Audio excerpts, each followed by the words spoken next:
অনেক দিন থেকে আমার একটি পাহাড় কেনার শখ, কিন্তু পাহাড়কে বিক্রি করে আমি জানি না।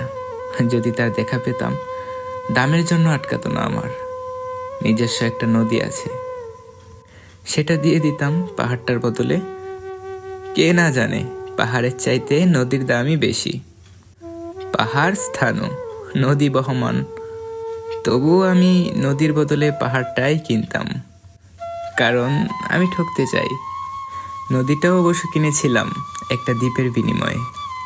ছেলেবেলায় আমার বেশ ছোটখাটো সুন্দর একটা দ্বীপ ছিল, সেখানে অসংখ্য প্রজাপতি।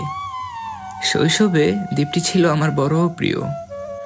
আমার যৌবনে দ্বীপটি আমার কাছে মাপে ছোট লাগলো। প্রবাহমান ছিপছিপে তন্নি নদীটি বেশ পছন্দ হলো আমার। বন্ধুরা বলল, ওইটুকু একটা দ্বীপের বিনিময়ে এত বড় নদী পেয়েছিস, খুব জিতেছিস তো মাইরে। তখন জয়ের আনন্দে আমি বিহ্বল হতাম। তখন সত্যি আমি ভালোবাসতাম নদীটিকে। নদী আমার অনেক প্রশ্নের উত্তর দিত, যেমন, বলতো আজ এখানে সন্ধ্যাবেলা বৃষ্টি হবে কিনা। সে বলতো, আজ এখানে দক্ষিণ গরম হাওয়া, শুধু ছোট্ট একটা দ্বীপে বৃষ্টি। সে কি প্রবল বৃষ্টি, যেন একটা উৎসব। সেই দ্বীপে আমি আর যেতে পারিনি। সে জানতো, সবাই জানে, শৈশবে আর ফেরা যায় না। এখন আমি একটা পাহাড় কিনতে চাই। সে পাহাড়ের পায়ের কাছে থাকবে গহন অরণ্য। আমি সে অরণ্য পার হয়ে যাব।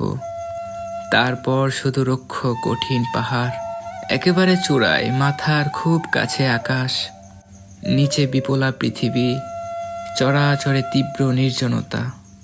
সেখানে আমার কণ্ঠস্বর কেউ শুনতে পাবে না।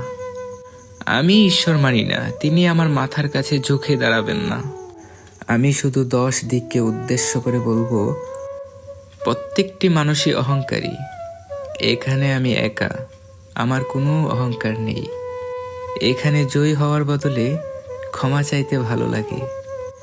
হে 10 দিক, আমি কোনো দোষ করিনি, আমাকে ক্ষমা করো, আমাকে ক্ষমা করো।